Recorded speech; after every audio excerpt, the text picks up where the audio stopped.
Olá, bem-vindos ao podcast da Twilio. Meu nome é Marcela Klein, eu faço parte da equipe da Twilio aqui na América Latina e estou muito feliz de ter você com a gente em mais um episódio. Aqui na Twilio a gente acredita que é possível criar experiências maravilhosas entre as empresas e os seus clientes finais.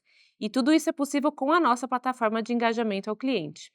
E hoje é um episódio caprichado porque a gente vai falar de experiência do cliente, do começo ao fim, uma pessoa que é especialista no assunto.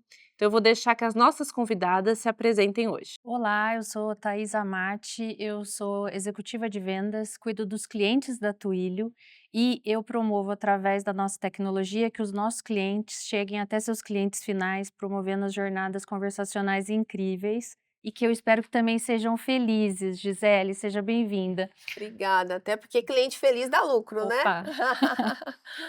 Muito bem, eu sou Gisele Paula, eu sou CEO do Instituto Cliente Feliz, sou cofundadora de uma plataforma que todo mundo conhece, que é o Reclame Aqui, e atuo nessa área de experiência do cliente há pelo menos aí uns 25 anos. Minha trajetória profissional foi iniciada assim, e para mim é um grande prazer estar aqui com vocês hoje. Bom, Gisele, eu gosto de começar todo episódio fazendo uma pergunta, que é uma pergunta que tira um pouco nossos convidados do eixo, mas que eu acho que vale para a gente começar essa conversa. A gente queria saber de você, você realmente acha que é importante encantar todos os clientes? Boa pergunta para começar, hein? Encantar virou uma obsessão, mas a verdade é que o básico ainda é necessário. Então, muitas empresas buscam o encantamento, mas esquecem de fazer o básico bem feito. O encantamento, ele é a cereja do bolo e deve ser aplicado numa estratégia de experiência do cliente, mas com moderação. Aquela máxima de que você tem que encantar o cliente em todo atendimento, em cada interação, não funciona na prática e nem o cliente quer. Imagina se você fosse pedir o boleto agora que você não recebeu a segunda via e alguém quisesse ficar ali com você no telefone para te encantar, você só queria o boleto. Então a gente tem hoje estratégias e técnicas para entender na jornada do cliente qual é o momento exato que eu tenho que encantá-lo, que ele espera já que a gente tenha algo diferenciado para ele naquele momento. E no restante da jornada, o maior segredo é a gente ser consistente e entregar aquilo que foi prometido para o cliente. Com certeza. Às vezes o encantar é o seu simples objetivo e salvar o meu tempo, né, porque você quer uma coisa, você não quer uma relação naquele momento, né. Exatamente. Tem um estudo que foi feito, tem um tempo já, que eles foram identificar o que que gerava o momento memorável na mente do cliente, para ele não esquecer de um atendimento. Porque na grande maioria dos atendimentos que a gente tem hoje, nós esquecemos. Então você não lembra com quem que você falou no supermercado, com quem que você falou no telefone, na empresa de telefonia que você ligou. Então, ao longo do tempo, a memória vai descartando esses movimentos corriqueiros que a gente tem de interações. Mas tem algumas interações que elas ficam marcadas, que a gente não esquece nunca mais. E aí, esses pesquisadores foram entender o que, que é que tinha nessas interações. E ali tinha alguns elementos que você tá com, do teu lado tem um telefone vermelho, que é exatamente o telefone vermelho. Ele foge do padrão de um atendimento normal, mas ele foge muito, ele sai totalmente da caixa. Então, quando, por exemplo, uma criança lá derruba o sorvete na Disney e alguém entrega um novo sorvete para ela, é algo realmente muito fora do esperado quando algo nesse sentido acontece no estabelecimento. O que que alguém faria? "Ah, desculpa, que pena, que chato, não sei o quê". Mas entregar um novo na hora é algo que não está se esperando. Então os momentos memoráveis, eles têm técnica para a gente poder aplicar também. Não, e eu tô te ouvindo e lembrei de um estudo que eu já ouvi também que é um pouco diferente do que você falou no sentido que é assim, quando a gente tem uma experiência boa, a gente passa despercebido. Mas quando a gente tem uma experiência muito ruim, é quando a gente levanta a mão e fala: "Não gostei". Por exemplo, você está viajando, você ficou em 3 hotéis diferentes. Todos foram ok, estavam atendendo sua expectativa, não sei o quê. Você não para abrir um Google Review ou qualquer outro site, né, e colocar lá falando: "Nossa, que hotel maravilhoso". Mas deixa dar algum problema. Você é o primeiro a entrar e falar: "Não vá, porque a recepcionista fez isso", ou porque o quarto estava sujo, etc, né. Então é um pouco, né? São muitos extremos, Sim, né, nas avaliações você percebe muito isso, o comportamento do cliente. Ou é muito próximo do zero, ou 10, ou meio termo, que é aquele cliente que pouco avalia, nem fala bem, nem fala mal, né. Então acho que o grande desafio das marcas é não só tratar o cliente que dá a nota ruim, né, que é também uma minoria, que a maioria dos clientes não reclamam. é, Eles simplesmente não não fala voltam nada, ou não falam nada. é. Mas também transformar esse cliente num promotor.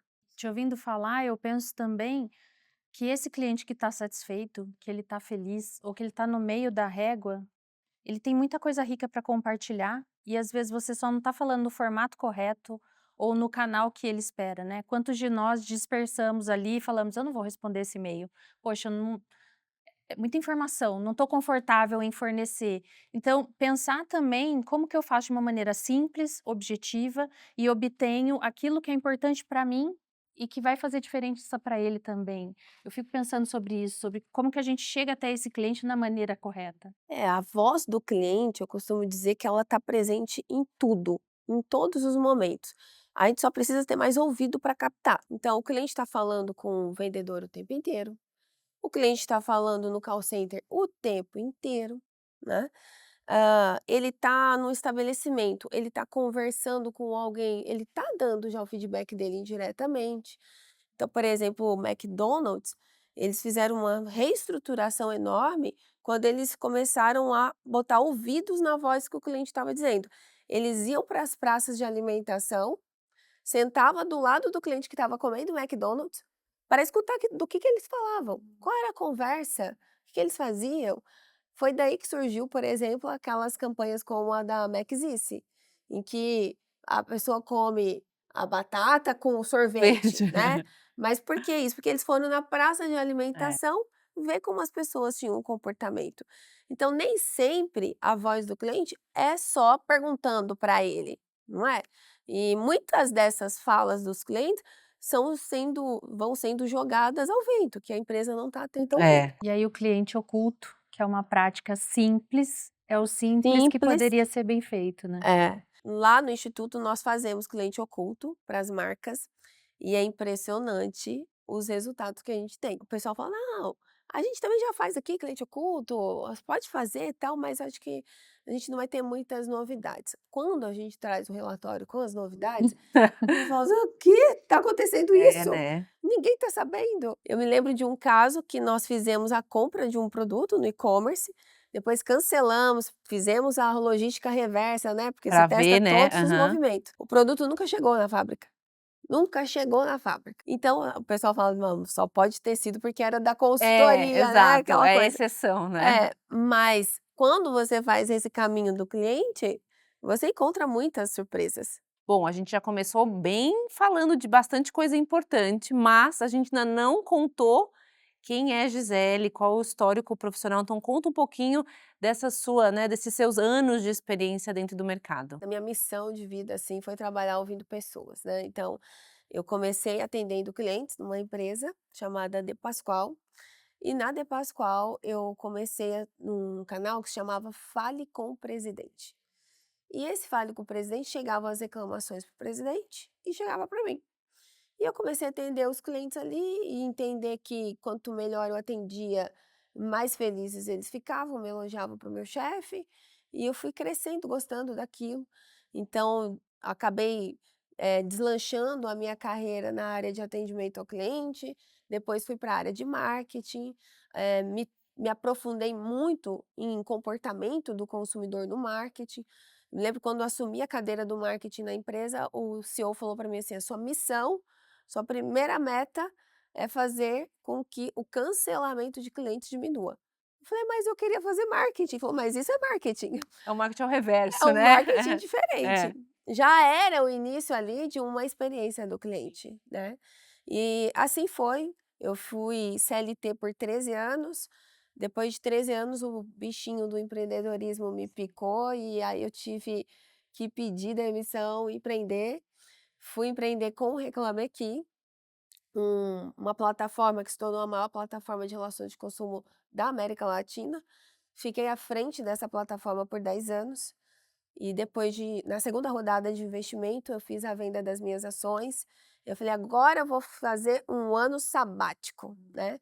O ano demorou um mês. Ah, E aí nesse um mês eu resolvi criar o Instituto Cliente Feliz, que ajuda hoje as empresas a melhorar a experiência de modo mais prático, mais objetivo, tanto com consultoria quanto com a frente educacional. que eu mencionei, né, quando a gente vai no hotel e a gente fala mal do hotel. Sim. O Reclame Aqui, na verdade, eu queria que você contasse um pouquinho da onde veio essa ideia, porque é uma coisa que hoje eu sinto que está muito mais fácil dos clientes terem voz no Brasil, muito por causa do que o Reclame Aqui começou quando começou, né, porque a gente como cliente, a gente fala muito aqui no podcast sobre a fidelização do cliente. Há uns anos atrás, você não estava feliz, você não tinha nem para onde ir, você não tinha tantos bancos, você não tinha tanta operadoras de telefone, você não tinha tantas, né, hospitais, milhares de coisas que hoje a gente tem uma concorrência muito mais ativa, né.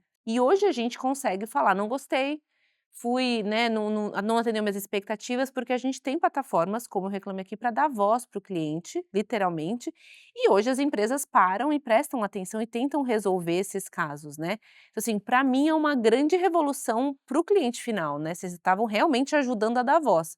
Mas conta do seu lado, né, como foi os bastidores dessa criação? Nós, como consumidores, a gente tem que estar muito orgulhosos da revolução que nós conseguimos trazer para o Brasil. Porque se você for olhar ao pé da letra, a palavra cliente, ela vem de uma origem latina que significa, a relação, você depender de um feudo.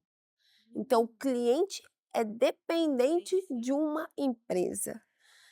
E hoje isso não faz nenhum sentido para nós como clientes, né, porque a gente foi mudando ao longo do tempo como cliente, graças a ferramentas como o Reclame Aqui. Até o Reclame Aqui chegar, realmente o consumidor não era ouvido no Brasil. Tinha já ali o CDC, já tinha o Procon, mas não tinham as redes sociais, não tinha o uso muito forte da internet, e o Reclame Aqui vem com essa demanda reprimida, querendo falar, querendo dizer o que estava sentindo, os problemas que tinham com as empresas. E o início do Reclame Aqui, ele se deu muito como com a intenção de ser um mural de lamentações, né. "Ah, fala aqui qual que é o seu problema, desabafa com as outras pessoas para que elas também não tenham esse mesmo problema que você teve". E veio da frustração do Maurício. Maurício foi meu sócio, e ele saindo de Campo Grande para São Paulo, o voo teve overbook e ele ficou muito frustrado. E o Maurício, ele era aquele consumidor extremamente insatisfeito. Então, a ideia do Reclame Aqui veio do Maurício, que foi meu sócio. Ele perdeu um voo saindo de Campo Grande para São Paulo, teve overbook, e ele ficou muito insatisfeito. Ele era aquele consumidor extremamente indignado. Aquela pessoa que, se ele fosse para um restaurante e demorasse para ser atendido, ele saía e ia embora, muito bravo. E aí ele falou: "Eu preciso falar para as pessoas isso que está acontecendo comigo com as companhias aéreas". E foi quando ele resolveu fazer esse site. Só que por alguns anos, os primeiros anos ali da criação desse site, porque ele trabalhava já fazendo sites na época que existiam, né, É eh, uma época, era né, uma época que fazer site sites, é. ganhava muito dinheiro. E aí ele foi fazer esse site e falou: "Ah, vou fazer aqui para compartilhar com os meus amigos e tal", teve aquela ideia no início, e ficou por um bom tempo como um projeto paralelo. E aí ao longo da jornada dele, ele foi chamando sócios, né, para começar a construir o Reclame Aqui como uma empresa. E eu venho com a vertente de atendimento, né, ele era tecnologia, eu conhecia já de atendimento, sempre trabalhei com isso, então por que não a gente fazer do Reclame Aqui um negócio? E assim foi, né, a gente começou num momento em que o Brasil tinha essa demanda reprimida, mas as empresas extremamente confortáveis. Então, foi para nós uma transformação dolorida, que as empresas não aceitavam, eh, criavam uma série de ameaças contra o Reclame Aqui, faziam fake news, para invalidar o que a gente estava construindo, não chamava fake news na época. Sim, é. Chama propaganda enganosa. Elas faziam aqueles blogs, na época tinha os blogs, né? Sim, sim. Criavam blogs para inventar histórias do Reclame Aqui para ver se invalidava o site. Um dos primeiros departamentos que foi criado foi o jurídico, porque eram muitas notificações que nós recebíamos das empresas, porque elas falavam assim: vocês estão pegando os meus clientes e colocando na internet, quem são vocês? Então elas achavam que elas tinham algum poder. Eu pensei no feudo de novo, Voltei pro né? feudo, Você os meus falou, eu já clientes. pensei. Meus clientes têm que falar Me comigo, pertence. não aí. É. Né? E aí foi um processo de também mostrar para as empresas que, independente de ser com o Reclame Aqui ou não, o consumidor estava se transformando. Se hoje o Reclame Aqui deixar de existir, o cliente continua falando, continua tomando decisões, expondo, avaliando e mostrando para outros consumidores como foi a experiência, né? Então foi esse o momento que a gente encontrou e fomos construindo. Foi mais difícil do que o que a gente esperava, mas empreendedor é isso, né? Sim. Lida com todos os desafios que a jornada vai trazendo ali, mas você tem que ter muita clareza do propósito, onde você quer chegar. E mais do que um empreendedorismo de uma empresa, né, era uma mudança de paradigma De mesmo. paradigma. Então, se você imagina que no começo as empresas estavam te ameaçando, querendo dizer: "Não vá", eu já participei recentemente de painéis de CX, onde eram usados cases de como a empresa tinha mudado a sua percepção dentro do Reclame Aqui, porque ela estava usando o Reclame Aqui como um canal, né, e começou a olhar, assim como o Orkut, assim como o Facebook, os grupos, etc. Então, assim, você mudou um paradigma que a pessoa tinha que te achar como uma ameaça e depois ela teve que te considerar como parte do canal dela, Mas né. você sabe que era bem engraçado, assim, porque uma das minhas responsabilidades era justamente fazer as empresas responderem. Ah, tá. Então, o meu processo com elas era primeiro a dor, depois o amor. Então eu ia para prospectá-las, fazia reunião com elas, aí elas marcavam o encontro. Eu me lembro que eu chegava nas empresas, nem água, nem café me É, eu ofereciam. imagino, não era uma Tipo pessoa assim, a pessoa benquista. não era benquista. Me olhava de cima e embaixo, pegava na mão assim, né, nem abraça. Depois da reunião, eles estavam me abraçando: "Muito obrigada, você trouxe uma nova visão pra a gente não estava percebendo por esse lado". Depois de um ano, elas estavam celebrando com a gente reputação, mudança, o quanto os clientes estavam mais felizes, premiação, porque a gente criou um prêmio também. E aí depois elas começaram a brigar por conta desse prêmio, né, mas tudo é um processo de transformação. O início, ele é muito difícil. Nós ficávamos, para você ter ideia, de 15 em 15 dias, por 8 anos, eu dei treinamento de como atender Reclame Aqui para as empresas. A cada 15 dias, lotava o auditório, ensinando, educando. E isso eu trago muito para a minha realidade hoje, de experiência do cliente, eu falo para as empresas: você tem que educar o seu cliente. Se você quer que o seu cliente fique com você por mais tempo, você tem que educar, você tem que ensinar ele a usar o produto, você tem que ensinar ele como funciona o seu trabalho, o seu serviço. Nós fazíamos isso a cada 15 dias, Reclame Aqui. Muitos dos nossos clientes, então, para você se sentir muito orgulhosa, que dentro do departamento tem uma pessoa que é responsável por Reclame Aqui. Legal. E usa muito, eu acho que a lógica do nome ela é muito boa, Reclame Aqui. Porque às vezes o cliente não sabe nem aonde reclamar. Ele fica Perfeito. perdido. E Perfeito. para você, marca, você poder ouvir e ter tudo centralizado num lugar só, é muito melhor, Marcela, do que hoje, que é reclame em qualquer lugar. É. Reclame na rede social, reclame sem um filtro, sem um moderador, pelo que você está trazendo para a gente. Vocês eram um olhar carinhoso tanto pelo cliente quanto pelo consumidor final. Quando ele vai para uma rede social, a gente perde muito esse controle. Então, eu Não acho tem os dados, fica tudo muito solto. Sim, eu acho que vocês criaram um senso de comunidade, em uma época que isso ainda não era uma realidade, e muito esse olhar de centralização. Eu mesmo já passei por muitas marcas que eu não sei onde reclamar. E eu quero reclamar para melhorar porque eu gosto da marca. Diferente do seu ex-sócio, mas enfim, é isso, né? E o quanto que esse cliente depois feliz dá lucro, fazendo conexão com o seu livro, que eu, como boa leitora, já estou muito de Que já olho está aqui. aqui para a gente falar dele. Mas esse tema, né, do cliente feliz dá lucro, ele veio justamente com base nas vivências que a gente teve. Que quando as empresas entendiam que cuidar do cliente, nutrir a relação com ele, gerava mais resultado, elas passavam a se abrir mais em cuidar dessa relação. E tenho vários casos, né, várias experiências. Um dos nossos clientes aumentou em 57% as vendas quando começou a focar no pós-venda. Então, é aquilo que a gente falou no início, fazer o básico bem feito, né. Mas fato é que tem marcas que eu sempre falo que quem se antecipa, governa. Tem marcas que se antecipam, outras vão atrás do prejuízo. E sobre prejuízo, aí, Marcela, a gente estava conversando quais são as barreiras, né?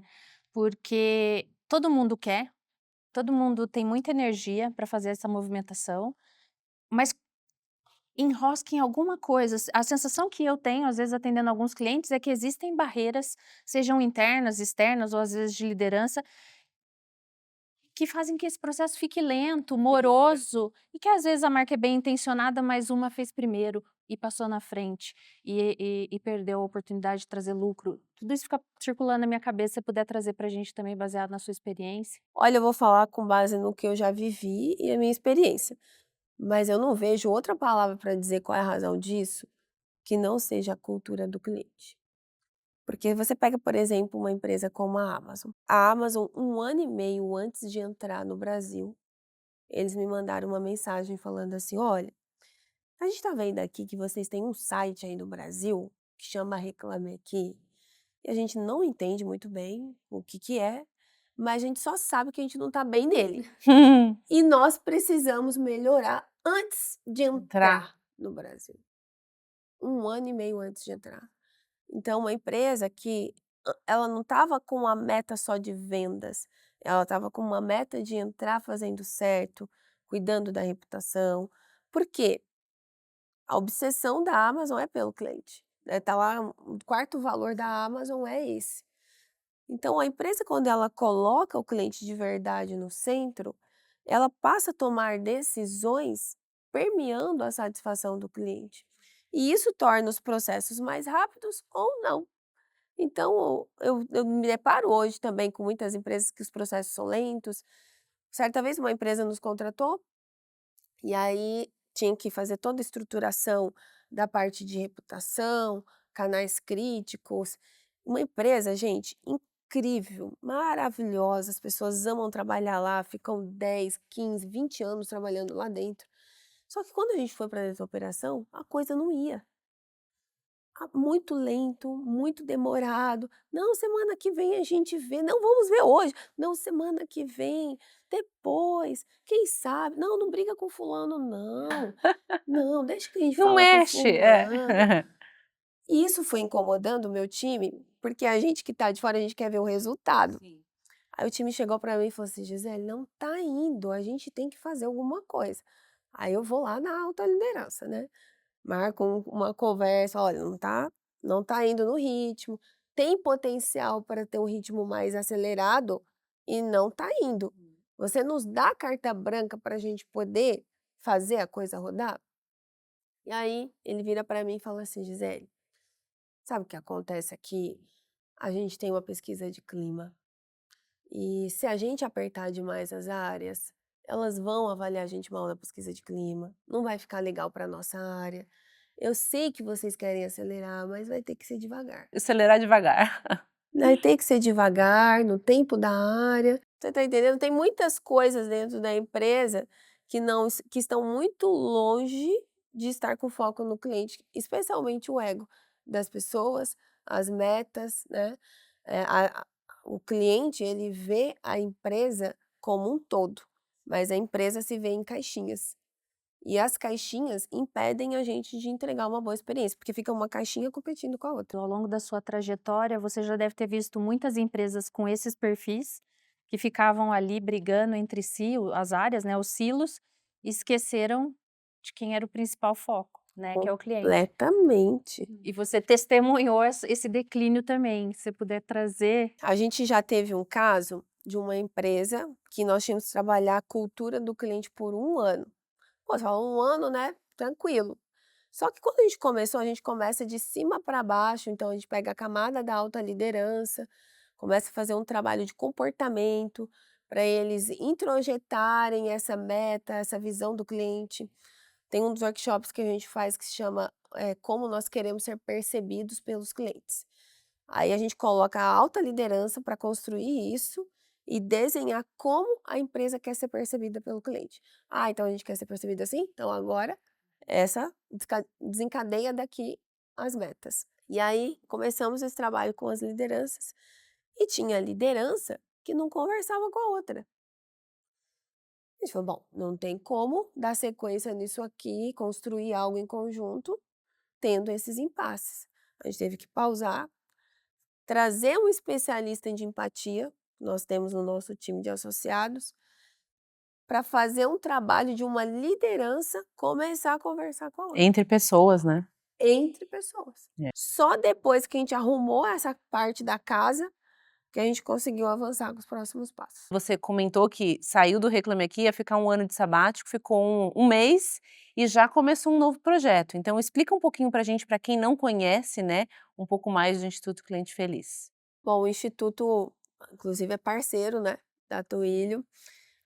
Nós atuamos com soluções de experiência do cliente, sucesso do cliente e atendimento para grandes, pequenas e médias empresas.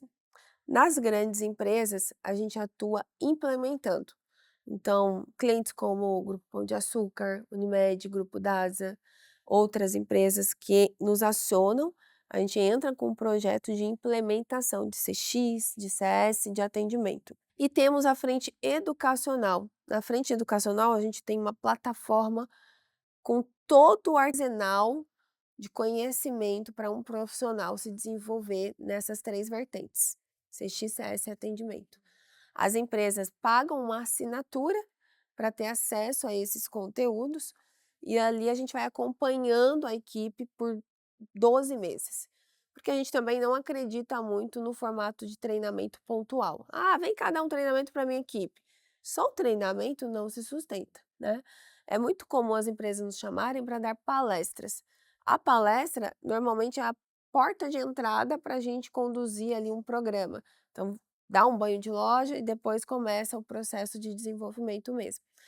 Mas ele nasceu porque enquanto eu ainda estava no Reclame Aqui, as empresas mesmo chegavam para mim e falavam assim: "Gisele, vocês não podem vir aqui fazer uma consultoria, ensinar a gente, botar um pouco aqui de processo, ferramentas?". E como nós, como Reclame Aqui, tinha esse cuidado de estar mais do outro lado, falava: "Não, não dá e tal, o nosso foco aqui é a plataforma". A gente fazia cursos já, tinha uma frente educacional na época, mas mais que isso a gente não fazia. Então, quando eu fiz essa minha saída, eu falei: "Agora é o momento então da gente construir isso", né. E toda empresa que nós escolhemos trabalhar com elas, porque elas nos procuram, mas a gente sempre avalia, é uma empresa que está preparada para lidar com o tema? Sim. Porque às vezes quer, mas não está preparada, né. Outro dia mesmo, uma empresa me chamou, falou: "Olha, eu quero implementar o sucesso do cliente de ponta a ponta". Ótimo, maravilha. Aí eu começo, né, fazer um trabalho de entendimento de maturidade dessa empresa. No meio da conversa, eu perguntei para a CEO, que era presidente da empresa: "Que você está pensando em relação a essa temática? Você vai ter uma área? Você vai ter uma equipe? Ou pelo menos tem uma pessoa que vai ser o ponto focal para começar a desenvolver isso com a gente? Porque senão a coisa vai cair depois que a gente sair". Ela: "Tenho, tem um estagiário aqui que a gente vai dar oportunidade para ele". Nada contra o estagiário, né, mas a questão é que o estagiário, ele está na empresa para aprender. Ele não tem autonomia para fazer uma transformação cultural. Ele precisa de alçadas, ele precisa de, né, de retaguarda. Então, por ali eu já vi que a empresa não estava com intencionalidade de transformação. Falei: "Bom, se vocês quiserem realmente investir, a gente precisa dar mais corpo para isso". "Ah, mas eu não tenho alguém". Aí não é o problema, a gente pega envolvemos as lideranças, a gente monta um grupo de trabalho, mas entregar na mão de alguém que não tem poder nem influência, vai morrer o projeto. É, e é o que a gente estava falando antes, né, quais são as barreiras. Já começa no sentido de que eu acho que também aí eu acho que a gente vai para o oposto do mundo onde não existia nada disso. que é um mundo onde existe muito do tema e todo mundo, como a gente começou a falar, acha que tem que encantar o cliente a todo Tem que momento. encantar. Então você cria essa expectativa que, assim, você precisa ter algum programa ou alguma coisa, todo mundo tem que ter.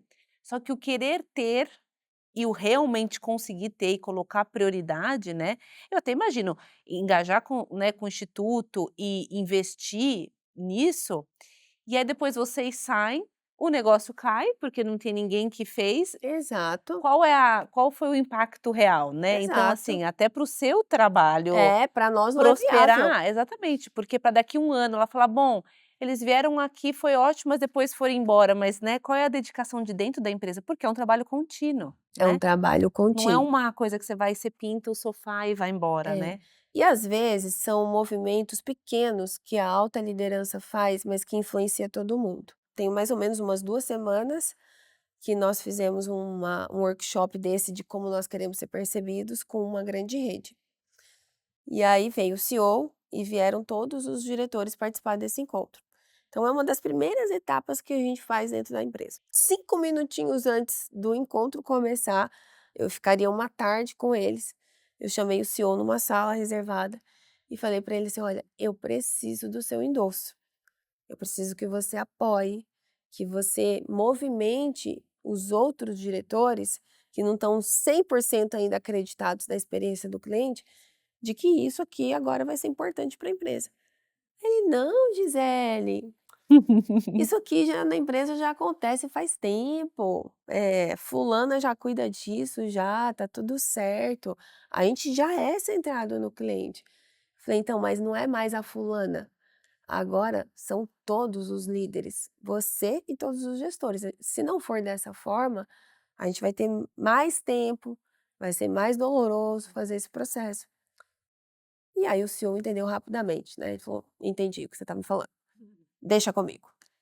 Fomos para o encontro.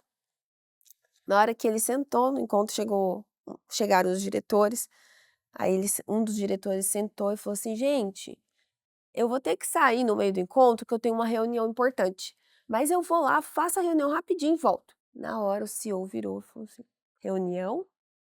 É, mas é rápido, é um cliente importante". "Mas por que que você marcou a reunião com o cliente nessa data? Isso aqui também é importante". "Não, mas chefe, eu tenho que ir lá". Resumo, gente, falou: "Cancela tudo, pede para outra pessoa atender esse cliente, mas você aqui é muito importante também". Só esse movimento ali que ele fez no início, já passou a mensagem mais importante que ele como CEO deveria passar, que é dar a importância daquele tema. Então também não são tão grandes movimentos que a gente precisa fazer, sabe. É estar mais no dia a dia, é estar no comportamento do líder, na fala do CEO, para essa cultura começar a descer, aí a gente começa a amarrar em estratégia, em metas, aí vai para a parte tática. Falando em tático, a gente, obviamente, sendo uma empresa de tecnologia, a gente fala muito de CX sobre tecnologia, né, com a tecnologia. Como se CX fosse igual tecnologia, né. E aqui o que a gente está falando, a gente não falou em nenhum momento de tecnologia ainda, né. A gente Exatamente. só falou de pessoas, de comportamento, de cultura. Então, assim, quando você falou que você seu objetivo profissional ou a sua intenção sempre foi ouvir as pessoas, é um trabalho de uma psicologia por trás, de alinhamento, que, passa despercebido quando está tudo bem, mas que se tem algum buraco, você consegue identificar que é isso que vai entravar todo o resto, né. Perfeito. E a tecnologia, com certeza, ela é fundamental para que isso aconteça, seja potencializado. Sim. Então, eu sempre falo assim, ela não resolve tudo, mas você precisa dela para que a coisa realmente seja entregue com excelência para o cliente. Quando a gente faz esse trabalho que eu comentei, nós vamos, a gente mapeia todos os processos, entende o que precisa ser feito, constrói os fluxos, aí a gente chama os parceiros e fala: "Olha, a gente tem esse fluxo aqui, a sua ferramenta atende a esse fluxo?", para a gente poder implementar dentro da empresa. Muito obrigada, porque o que a gente está falando parece fácil, mas, não é tão simples. Quer dizer, é o simples bem feito. Eu tenho muitos clientes, Marcela, e sinceramente falam assim: mas se não tem um fluxo parecido de outro cliente que eu possa copiar, como que você tem feito um fluxo de cobrança? Tem alguém que faz algo? Jura? Juro, eu passo por isso todas as semanas. E eu falo, eu tenho, mas eu acho que esse é o pior caminho. Você tem que É, construir o seu. e aí tem o lance de customizar também, porque Aham. você é uma marca e o seu cliente é o cliente que gosta da sua marca. Eu recebo esse tipo de demanda toda semana. Mas você não tem um fluxo? Você já não fez isso para uma outra empresa? Você não pode fazer para mim? Então, eu imagino que você também é abordada com esse olhar simplista, sendo que é algo muito complexo e é um legado para a marca, né? Nossa, isso faz tanta diferença. Essa empresa que eu falei que vendeu 57% mais, foi um processo que nós fizemos. Eles não tinham atendimento, não tinha saque, não tinha nada de pós, só até a venda. Só é. E sorte, né? Vendeu, Tinha muita sorte. Vendeu e teve sorte. É. vendeu, entrega o produto. E eles chegaram num momento que, com muita humildade, eles falaram assim: a gente não tem, a gente precisa ter. E quando eles nos contrataram, eles falaram assim: ó, a gente precisa de ajuda para estruturar como atender reclamações. Só que quando a gente chegou, a gente viu que não eram só as reclamações e a gente começou a estruturar. Montamos o fluxo de atendimento. No fluxo de atendimento, você falando de fluxo, né? Por que que não pode ser igual? Porque a gente avalia a primeira coisa no fluxo: quem é o cliente? Cada empresa tem o seu perfil de cliente. Esse cliente, ele é mais promotor, ele é um cliente potencial para uma reclamação, ele é um cliente mais neutro, ele é um influenciador. Para cada nível, eu faço um tagueamento. Depois eu vou para a próxima etapa. É uma informação, é uma reclamação, é uma venda, é uma dúvida. Aí eu vou para a próxima etapa. Que solução eu tenho? Eu, atendente, consigo resolver isso nesse primeiro contato? Se sim, já trago a solução para o cliente ali na hora. Se não, quem que eu tenho que alçar? E se eu tiver que alçar e é um cliente crítico, essa pessoa tem que ser rápida. Então, qual é a SLA que essa área vai ter para a situação crítica? Aí nós vamos lá nas áreas, bate na porta das áreas, leva os principais motivos. Ó, esses motivos aqui da sua área são os mais críticos. Para eles, a gente vai precisar lá no fluxo do atendimento ter um tempo mais rápido para atender. Vamos supor que a SLA da área seja de 24 horas, mas para esses aqui você vai ter que entregar em menos tempo. Aí a gente vai num processo de negociação. Quanto tempo você acha que você consegue me entregar esses daqui? Aí a gente negocia com a área: "Ah, ó, não dá para ser tanto, mas agora é 6, depois a gente diminui mais um pouco", e assim vai indo. E aí a gente começa a trazer para o primeiro nível a solução e menos demandando das áreas para que o cliente tenha resposta rápida. Então esse fluxo ele tem que ser construído empresa a empresa. Não dá para você pegar uma coisa, copia e cola aí. Aí fez ali a tratativa, tem o pós, que é a avaliação do cliente. Foi resolvido? O cliente está feliz? Porque se ele não estiver feliz, ele vai vazar para outro canal crítico. Aí o outro canal crítico tem que estar amarrado aqui nesse fluxo, porque, ó, esse cliente aqui a gente fez tudo no primeiro nível, ele vai vazar, não vai ter jeito.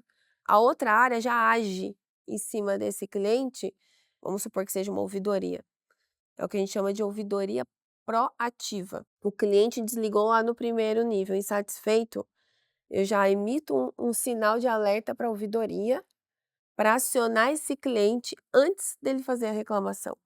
Eu evito que ele vá para a Reclame Aqui, eu evito que ele vá para a rede social, para o Procon, né?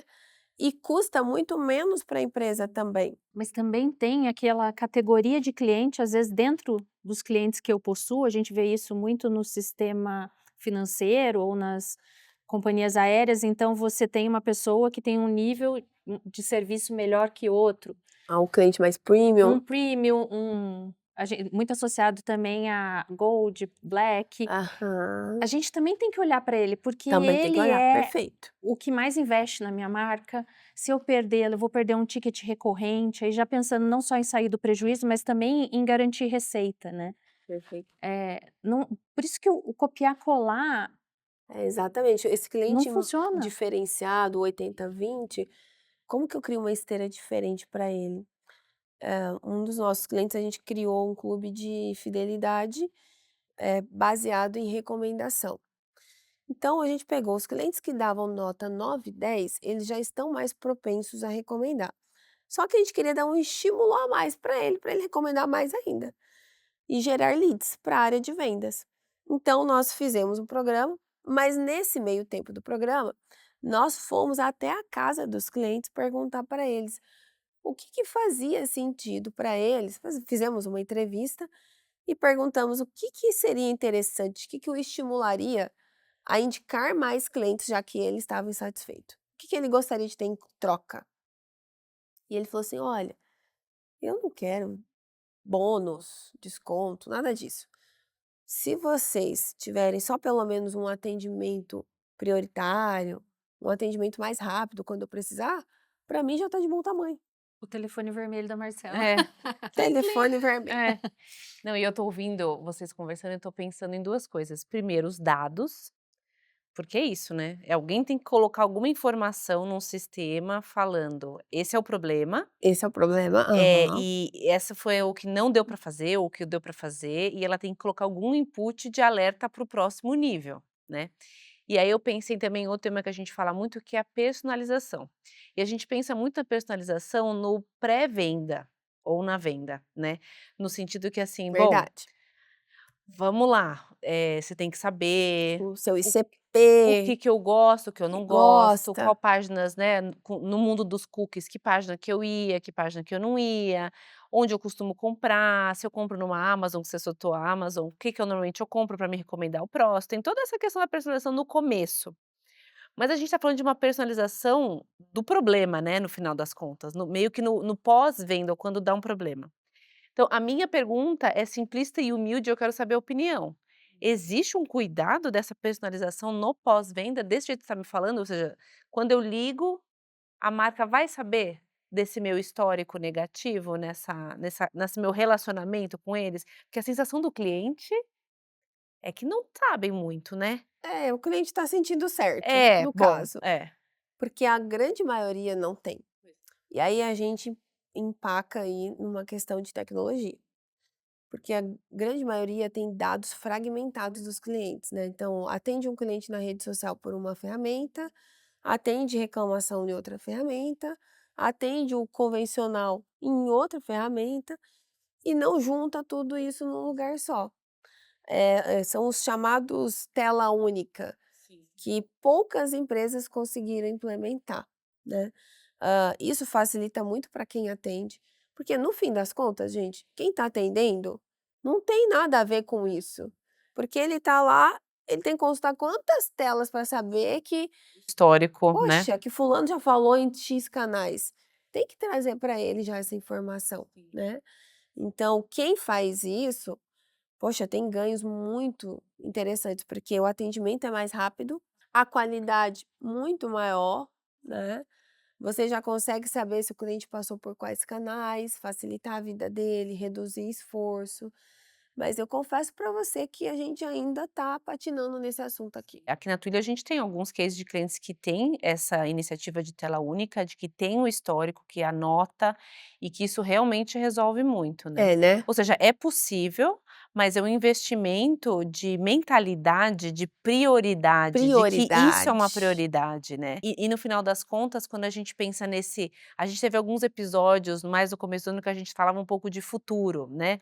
O que vai ser isso? Porque se você for pensar que 10, 15 anos atrás o Reclame Aqui começou no Brasil e a gente está caminhando e a gente agora tem a tecnologia e agora tem AI para ajudar no tempo, na assertividade, etcétera. O que que é esse próximo caminho? Porque eu sem querer ser, futurista, positiva, eu tenho a sensação de que vai ser possível a gente criar tudo isso de uma maneira muito mais fluida, né. E eu não estou nem falando, você imagina, a gente se conecta com várias empresas no nosso dia, né. Então você imagina ainda num mundo onde você persona está conectada com todas essas marcas, mas de certa maneira existe uma linha, né, de você como cliente. Mas ainda assim existem todas essas barreiras humanas, comportamentais, de cultura. É um problema cultural E crônico. mundial, a gente está falando de Brasil, mas é É, mundial. sim, é um comportamento de primeiro priorizar a venda É. e depois o pós-venda, né. Você pega a própria IA, hoje já tem uma série de ferramentas de IA fazendo pré-venda, qualificação de lead, IA generativa, mas ainda no atendimento, fazendo de uma maneira bacana, a gente conta nos dedos, né, quantas empresas tem. Ainda a gente está vivendo a era no atendimento do bot, e a gente precisa evoluir, O bot né. escrito, né, que eu O acho que bot, árvore de é, decisão. é. Pô, você tem uma IA generativa que pode conversar com o cliente. A gente está falando ainda de bot, De URA, de clique URA, 1, clique clique 1, 5. não cabe mais na minha Não, cabeça na isso. minha Depois também do não. ChatGPT que entende tudo que a É. gente fala, né, diz que Exato. 1, diz que 2, não entendi. Fica até contraditório, porque eu tô em outro canal e ele continua pedindo uma lógica que era do canal anterior também, né. Mas isso vai mudar e a Twilio tem bastante coisa nessa frente de AI conversacional, que é isso, o humano quer falar, a gente quer resolver no caminho, né, então se você baixou num avião, chegou, né, no Brasil, você tem algum problema para resolver, você está andando no aeroporto e digitando, não, você está conversando e fala assim: "Ah, pede um táxi", ou avisa que eu vou chegar atrasado, ou chama a pizza que eu estou chegando em casa, a gente humano faz isso falando, tanto é que o áudio no Brasil no WhatsApp é o que é, É o que é. porque a gente Aham. vive nesse modelo, né, então assim, a tecnologia do lado da Twilio eu posso garantir que vai chegar para que isso Isso é caminhe, muito bom. e algumas empresas que estão atentas dessa necessidade vão embarcar. E para a gente consumidor final, a gente já ano passado no nosso evento Signal, a gente teve a Marta Gabriel e ela falou de um filme que eu também adoro que é o Her, né, que é Maravilhoso. todo mundo, né, a conversa. Então, assim, aquele mundo onde você está o tempo inteiro interagindo com uma individualidade que sou eu, a máquina me conhece. É um pouco você pode ir para um lado um pouco, né, medo e as terapias que estão acontecendo hoje no ChatGPT, mas, gente, assim, se a gente viver nesse mundo, é uma potencialidade de atendimento. No mínimo, a gente vai achar outros problemas na humanidade que a gente vai ter que resolver, mas esse vai estar bem adiantado, né. E eu acredito, né, você pega uma empresa como a Twilio, né, com tanta tecnologia embarcada, logo, logo a gente vai ter muitas possibilidades de atendimento muito diferentes do que a gente tem hoje. Mas eu ainda acho que as empresas vão precisar muito preparar a base. Sem uma boa base, onde estão os dados, como que a gente vai conectar, né, a nova tecnologia, um sistema que me permite fazer todas essas transações? Eu acredito que o CX, como a gente enxerga hoje, ele vai passar por muitas transformações rápidas com a IA. A relação transacional, aquela do dia a dia, que você entra num call center e tem lá 2.000 PAs respondendo para o cliente as mesmas coisas, isso realmente vai ser questionado. Isso realmente vai ter que ser transformado. E a IA vai ajudar quem atende a atender melhor, trazer mais qualidade, mais humanização até, porque ela é super empática. A IA não tem ego, então ela é mais empática que É. o humano. É. Não tem as suas variáveis de estou bem, não estou bem, cheguei na hora, dormi direito, é sempre ali, Exato, né. É, exato, é. não tem as suas variações, né. Então acho que ela vira um copiloto do agente de atendimento e traz para esse agente um superpoder, de poder fazer e ter o backup dele se ele precisar de ajuda, É um né. humano potencializado, né. É, E o É. coexistir também, né, eu acho que de tudo que você falou, a gente fala do coexistir. Eu tenho que ter pessoas da empresa interessadas que o processo funcione, eu preciso que se preocupe com o processo, depois eu preciso da tecnologia. Esse humano precisa da tecnologia e a tecnologia vai precisar do humano. Mas eu acho que no final do dia o que a Marcela trouxe eu espero que quem vai sair ganhando são os consumidores. Porque a gente também tem um tempo precioso que a gente quer dosar onde a gente coloca, e trabalhando em vendas, o cliente que eu vejo que é o de melhor trabalhar, que é mais gostoso, que é mais fácil, que você já conhece, é aquele que está dentro de casa, perfeito. né. Então eu acho que a hora que tudo isso virar uma coisa só, a gente vai para o próximo desafio. Mas tem muita demanda represada, assim como você tinha encontrado lá quando você pensou no Reclame Aqui, eu acho que Você trouxe um ponto importante, né, hoje é 7 vezes mais caro você atrair um novo lead do que vender para o seu cliente da base existente. Então nutrir essa relação com o cliente vai potencializar mais vendas. E se a gente ainda adiciona esse ingrediente que é a inteligência artificial, que hoje uma das maiores dificuldades da empresa, ela fala assim: "Ah, mas eu não tenho braço para fazer essa nutrição da minha base. Eu não tenho gente para ficar cuidando dos clientes ali. Não tenho esse braço", né, ela não tem esse forecast de pessoas. E aí, a inteligência artificial pode fazer esse trabalho, né, de uma maneira inteligente, acompanhando, se ser um assistente do cliente, um concierge do cliente, enquanto ele está na base e tendo oportunidades, levanta a mão para quem vende. Já falou um pouquinho sobre isso, mas eu fiquei pensando, a questão geracional, né, porque se a gente pega meus pais, a maneira como eles resolvem ou como eles interagem com a empresa é uma, como eu interajo com as empresas é outra, e mesmo na mesma geração, estilos diferentes, gostos diferentes, e o próximo, né, então eu falei um pouquinho de futuro e etcétera, mas indo, assim, mais próximo da gente, né, é óbvio que eu acho que o Reclame Aqui surgiu, né, de uma época onde a nossa geração estava acessando a internet, acessando as redes sociais e entendeu que isso poderia. Eu duvido que meus pais algum dia colocaram alguma coisa no Reclame Aqui. Eu já, né, e então Mas assim tem, viu? não, eu imagino que tenha, mas esse Tem umas então bem clientes, é. fãs.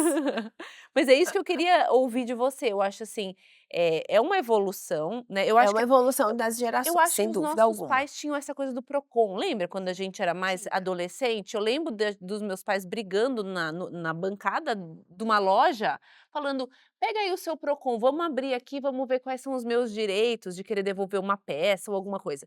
A gente provavelmente nunca virou e falou: "Abre o Procon e vamos conversar agora". A gente falou: "Tá bom, eu vou lá colocar em algum lugar, te reclamar, né". Mas isso eu imagino também que vai alterando. Eu tenho a sensação, depois eu quero ver sua opinião, de que as próximas gerações, o nível de aceitação do erro é tão menor, que é quase como assim: "Eu não vou nem gastar o meu tempo falando mal de você, eu já te abandonei e já passei para a próxima". Olha, esse papo dá outro Ela É, podcast. vai ter que pois fazer um é. glossário com o Procon. Você falou Orkut, Onde então eles não vão nem saber o que são esses 2 termos. É. Glossário, bota aí no rodapé. É. Gente, pensa no perfil de uma Antonella que viralizou nas redes sociais recentemente. Vocês acham que o perfil dos adolescentes que estão hoje, que abrem as suas vidas no TikTok, que conta as suas tudo da sua vida, o que come, o que bebe, o que faz, o que não faz lá no TikTok. Você acha que essa pessoa vai querer ir lá para um canal reservado da empresa para fazer uma reclamação? Ela abre, aperta só um botãozinho no TikTok. "Gente, tô com um problema, não sei o que, não sei o que, não sei o que, marca, faça alguma coisa". Então é um outro nível, de conversa que nós vamos ter com esse tipo de cliente, que por muito pouco ele vai embora. É. Ele tem menos apego, só que ele valoriza algumas coisas, e aquelas coisas que ele valoriza, ele não abre mão. Então as marcas que conseguirem estar nesses atributos que eles valorizam, estão com eles para sempre. É, ou por aquele período da moda daquele negócio, né, então acho que é uma quase como uma marca como a nossa geração também, a marca acaba sendo uma continuação da sua personalidade, mas aquilo te serve ou não te serve, né. Eu tenho a impressão que tem essa coisa muito mais próxima, né. Muito mais próximo, e eles defendem as marcas com unhas e dentes. Então você pega, por exemplo, na nossa geração, onde que a gente conheceu a Nestlé, onde que a gente conheceu a Natura, onde que a gente conheceu, vamos pegar as marcas mais antigas, meu creme o dental. seu creme dental, onde que a gente conheceu? Na TV. A gente foi se conectando com essas marcas nos anúncios que elas faziam na TV. As novas gerações que estão consumindo, elas não assistem mais TV. Então a conexão delas é com o influencer que está usando a marca. Hoje elas compram batom da Boca Rosa e não da Avon, porque é da Boca Rosa, que elas seguem, elas acompanham o dia a dia da Boca Rosa, sabe o que a Boca Rosa faz todo. Então existe essa conexão muito maior. E isso é um papo para a gente poder pensar como é que nós vamos oferecer a experiência do cliente para essa geração que está chegando, que ela realmente é uma geração muito diferente de todos que a gente já viu. Bom, você tem que fazer o básico bem feito agora, você imagina começar a pensar qual é o básico bem feito para a próxima geração, né. E são, é um público que também está mais aberto a falar com inteligência artificial, eles estão mais dispostos a resolver no autosserviço, isso é bom pra gente.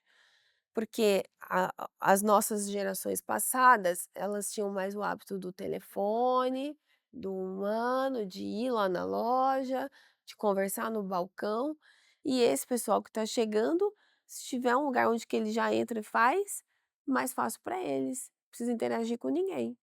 O grande desafio nesse ponto é como é que você conecta, né, porque você não tem mais esse lado tão humanizado. Você falou de antecipação no caso da Amazon chegando no Brasil. Uma marca Todas as marcas eu imagino que foram criadas para serem perpétuas, né, elas querem ser perpétuas. Para você ser perpétuo, eu preciso me antecipar. Para me antecipar, eu não fiz nem o atendimento automatizado ainda do meu público atual, como eu vou para um público ideal? Eu acho que volta para o simples bem feito, que é ouvir o cliente, que é eu adorei a sua ideia de ir aonde o cliente está. Não força um pedido de me dá a sua opinião. A opinião ela vai vir de maneira fluida, de E o maneira cliente está natural. cansado de receber pesquisa também, Eu não né? respondo. Ah, Pois é, a Você está gente a falando com gente alguém que não a gente fez responde. um podcast sobre isso, sabe. às vezes, muita pergunta, às vezes o cliente também já: "Ah, eu já", né, "já te falei", eu não vou falar o nome de um spa que hoje em dia tá na moda, você vai uma vez por mês faz uma massagem, toda vez tem uma pergunta, aí você fala: "Mas eu já te respondi, tá tudo bem", né. Então assim, também tem um pouco essa dosagem do tempo do cliente, que é o que você estava falando, né, que a gente sabe que é tão restrito, que às vezes a gente tem que dosar que tanto que a gente tá pedindo, né, de retorno. Existe uma tendência, bem, acompanhada nos últimos anos de queda de avaliações de pesquisa, porque os clientes cada vez mais têm recebido volume maior, porque as empresas estão mais atentas a isso, só que o cliente está sendo sobrecarregado ali de mensagens, de pedidos de avaliação. Então ele acaba escolhendo bastante, assim, qual que ele vai responder, responde aquelas que têm ou uma relação maior com ele ou que tem algum problema. É. Então as marcas têm realmente discutido como que a gente obtém a voz do cliente sem ter que perguntar. Puxando para a Twilio, a gente tem um produto que chama Voice Intelligence, que você ouve essa conversa, pega umas palavras principais, então você já consegue ver o sentimento, se aquela conversa estava indo para o lado positivo, negativo e neutro, isso já faz uma marca dentro do perfil do cliente, e aí o próximo que atender, né, já vai saber se aquela conversa estava indo para uma direção ou para outra. O que vai ao contrário do que eu vou falar, porque o que eu ia comentar é que quando eu estou numa ligação, marcando um exame, um voo, qualquer coisa, e tem uma pessoa me atendendo, e ela foi muito educada, muito tentou me ajudar, não sei o quê, e aí vem aquela perguntinha, né: "Você pode avaliar meu atendimento?" Eu penso comigo: "Eu vou avaliar o atendimento, eu vou demorar mais 30 segundos", porque é uma pessoa que está lá sentada, como você falou, não tem culpa, às vezes, da organização que está acontecendo, e eu sei o quão importante hoje as empresas levam em consideração essa avaliação da pessoa Da que fez o pessoa. atendimento, que às vezes isso depende, às vezes, um aumento ou um ranqueamento melhor dentro da empresa, etcétera. Então assim, olha a contradição, né, ao mesmo tempo, sim, a máquina vai e eu sou super do self-service, eu às vezes no Uber não quero nem falar bom dia, boa tarde, quero só mas ao mesmo tempo quando é uma pessoa, você fala: "Ah, não, deixa eu fazer aqui Deixa eu minha fazer pela parte", pela pessoa. pessoa. E É, você sabe que no Reclame Aqui sempre foi isso. é, né. Inclusive nos treinamentos que eu sempre fiz para as equipes que atendiam clientes, eu falava: "Na hora que você for pedir a avaliação, você pede a avaliação para você. Avalie o meu atendimento", Atendimento, é, porque o cliente está cansado de avaliar a empresa, é, mas por você ele faz, porque exato. você atendeu, você cuidou. E era engraçado que os clientes vinham e comentavam: "Olha, a empresa tal, Não sei se eu tô não feliz, sei se eu estou feliz, mas mas a fulana que me atendeu, para é. ela eu dou nota 10".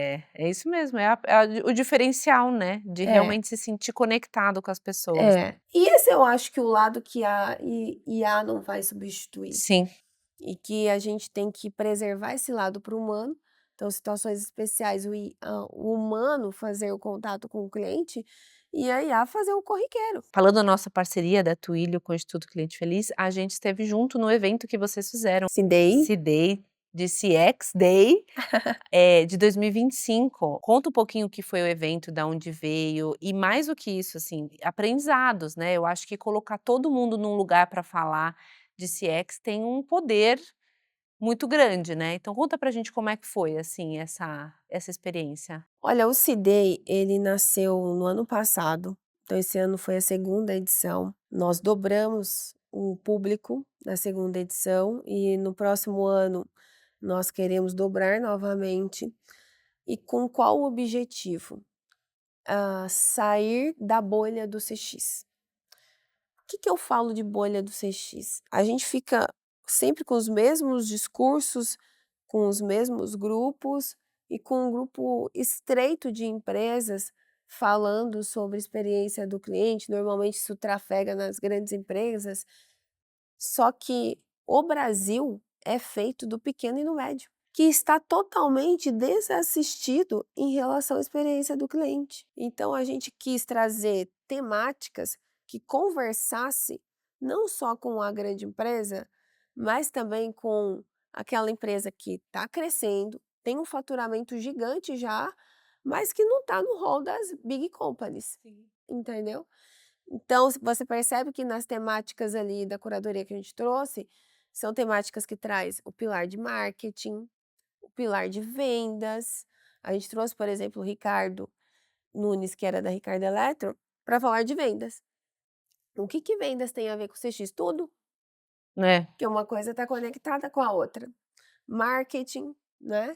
A questão de reputação também é uma coisa importante para dentro da experiência do cliente. A gente trouxe a Natália Beauty para falar como que ela aplicou experiência do cliente sem conhecer a experiência do cliente. E que deu certo. E funcionou, construiu um império. E hoje ela cobra R$ 12.500 numa sobrancelha e as pessoas pagam pela experiência que é fazer com ela. Então a gente trouxe isso para desconstruir um pouco esse diálogo que fica muito ali só no campo das ferramentas técnicas que estão para as grandes empresas, para a gente ampliar essa discussão e começar a democratizar mais. Trouxemos a temática de inteligência artificial e a Twilio entrou com uma proposta muito legal que causou extremamente com o tema do evento, né, trazendo como a tecnologia pode potencializar isso. E para o ano que vem, a gente pretende, né, aumentar essa quantidade de pessoas, ampliar mais essa voz, e trazer uma experiência também para os nossos convidados que faça sentido.